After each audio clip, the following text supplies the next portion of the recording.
Icelandic horses came to Iceland with the Vikings, and when they started, they weren't really breeding horses, so the Vikings collected horses where they plundered. And these horses came to Iceland, and they must have had very early on in Iceland, they had problems with horse diseases, and they put a ban on the importation of horses about 1,000 years ago. And ever since, the horses they brought to the island have been kept pure, and so that's where the Icelandic breed started.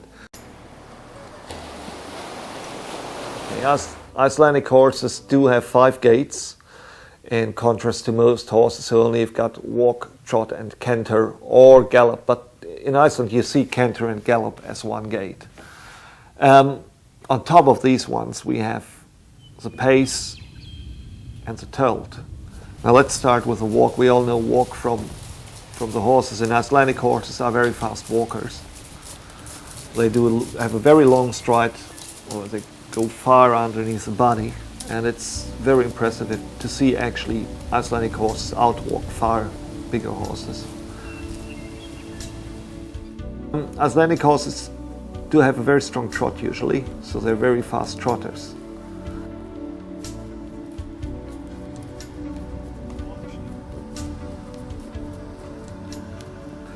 Now the most important gait for the Icelandic horse is a tolt. What's a 4-step?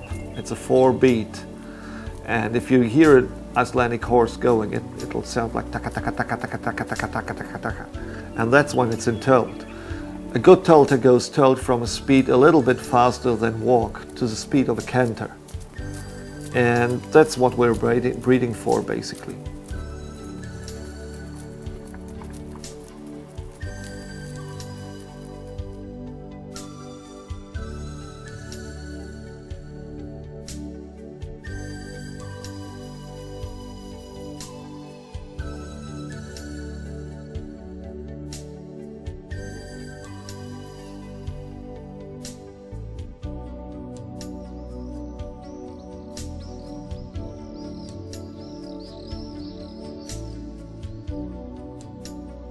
The 5th gait is a pace.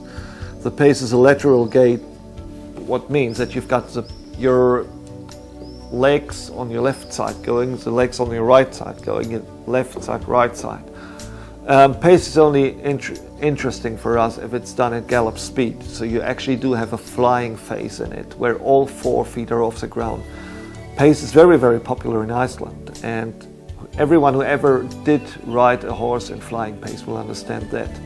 It's extremely powerful, it's very fast, and you've got the feeling like you're sitting on top of a steam engine, basically, that goes full speed and you don't know how to steer it a little bit, but it's great fun.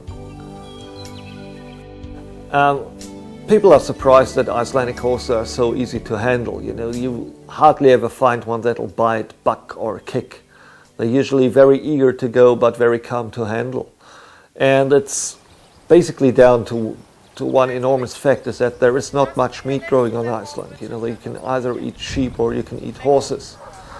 There wasn't much cattle around, and people did have very short fuses with horses that didn't behave. So if a horse didn't behave, it did end up as a dinner. And up to this day, there's still lots of horses eaten. And yeah, basically, young horses get 1 chance. And if they don't turn out to be good, they'll just end up as a meal somewhere. And I think that's what made the breed so conform in their behavior.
maybe to our background, you know, I didn't have anything much to do with horses since I was 14, and I was dragged around by the neighbor's shetty.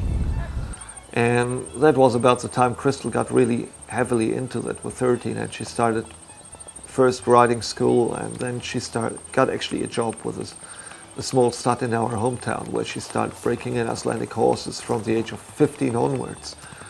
So she broke in advance of 100 horses while we were still in Germany, breaking in Icelandic horses, breaking them into the gates, what's the most important thing. She did train stallions to prepare them for their 5. She did have lessons with some of the famous German riders and some Icelandic riders. So she's been in the Icelandic scene for a long time now, and you know, I basically did go into it with, you know, when I met Crystal, and first time we actually entered a paddock, and there was a whole herd of horses coming full steam gallop towards her. I took shelter behind her and was quite afraid of it. But, you know, it didn't take me long to start riding, and I think my speciality is still the breeding side. You know, I bred sheep before, breeding dogs, and I think breeding is very interesting for me. I always look at the long-term goal. What do you want to achieve with your herd? And Crystal is a riding specialist, and I think I'm the one who goes deeper into the breeding side of it. Okay, when we thought about coming to New Zealand in '97, it was a big shock to find actually out what it did cost to bring the horses with us. But you know, Crystal wasn't going anywhere without the horses, so we had to basically take it as it came. And we came in 1998 bringing 4 mares and a young colt with us to be our foundation sire here. And we've been building up since then, keeping a few foals, selling a few, just building up the herd slightly. Since 3 years we've got another stallion that we got in from overseas too. He's a white dun, to bring a little bit of different colors into the herd. And last year we got another young stallion from Germany who's a skewbald, and he'll be mating next year, and we're looking forward to what comes there.